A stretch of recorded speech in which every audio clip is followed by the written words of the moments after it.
Hello everyone, আশা করি সবাই ভালো আছেন। আজকে আমরা দেখব কিভাবে আফটার এফেক্টসে ক্যারাসেল অ্যানিমেশন তৈরি করতে হয়। তো চলুন শুরু করা যাক। অলরাইট, আমরা প্রথমে আমাদের র ফুটেজটাকে টাইমলাইন নিয়ে আসবো। আমি আগে থেকেই টাইমলাইনে নিয়ে এসেছি। দেন র ফুটেজটাকে কন্ট্রোল ডি দিয়ে ডুপ্লিকেট করে রিমুভ করে নেবেন। আমি আগে থেকে রিমুভ করে নিয়েছি যেন আমরা তাড়াতাড়ি দেখাতে পারি। এই আইকনগুলোকে টাইমলাইনে নিয়ে আসার পূর্বে আইকনগুলোকে রিসাইজ করে নিতে হবে। সেই জন্য আমরা একটা আইকনকে ড্র্যাগ করে কম্পোজিশনের উপরে ছাড়বো। একটা নতুন কম্পোজিশন ক্রিয়েট হয়েছে। আইকনটাকে আমরা একটু ছোটো করব। ছোটো করার জন্য লেয়ারে প্রেস করে প্রেস করব। দেখেন স্কেলের ভ্যালু আসছে। এখানে আমরা একটু আইকনটাকে ছোটো করব। এখন এখানে আমরা একটা শেপ লেয়ার নেব। শেপ লেয়ার নেওয়ার জন্য রেক্টেঙ্গল টুল সিলেক্ট করব। সিলেক্ট করে দেন এখানে আমরা একটা শেপ লেয়ার নেব। এখন এটা পজিশন ঠিক করব অ্যালাইন করে।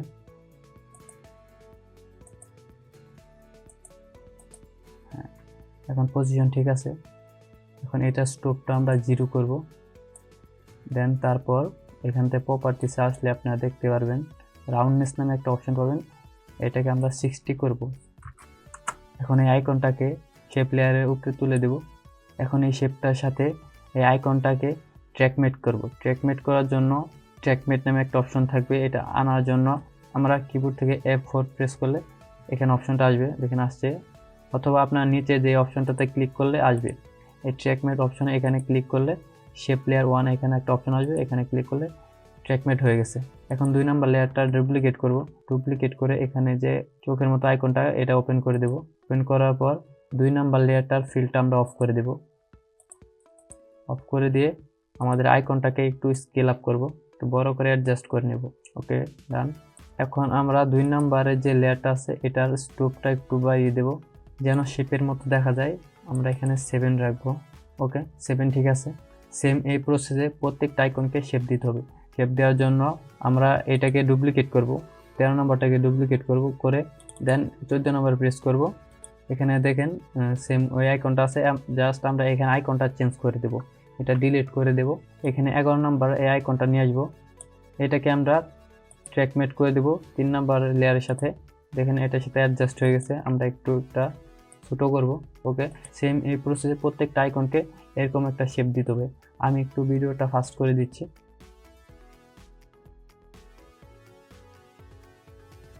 ওকে, আমাদের সব আইকনগুলোকে এরকম একটা রাউন্ড দেওয়া হয়ে গেছে। তো এখন আমরা সব আইকনগুলোকে টাইমলাইনে নিয়ে আসবো। টাইমলাইনে নিয়ে আসার জন্য সব আইকনগুলোকে শিফট প্রেস করে সিলেক্ট করব, দেন ড্র্যাগ করে নিয়ে আসবো।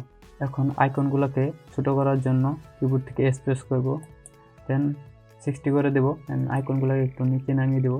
তারপর সবগুলো লেয়ারকে কন্ট্রোল এ দিয়ে সিলেক্ট করে 3D করব। Control alt shift Y press করে একটা নাল অবজেক্ট নিব। নালটাকে সাবজেক্টের উপরে রাখবো। এখন যে ব্যাকগ্রাউন্ডটা আছে একদম নিচেরটা সেটাকে প্রেস করব, দেন কিবোর্ড থেকে পি প্রেস করব।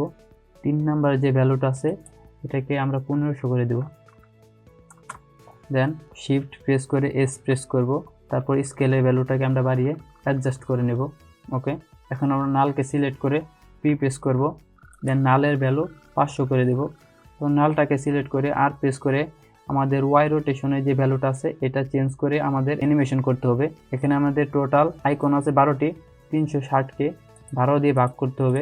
প্রত্যেকটা আইকনে 30 ভ্যালু করে আসছে। তো 13 নাম্বার যে ফার্স্টে যে আইকনটা আছে এই আইকনটাকে আমাদের নালের সাথে প্যারেন্ট লিঙ্ক করতে হবে। দেন তারপর ওয়াই রোটেশনের ভ্যালুটাকে আমরা 30 করব।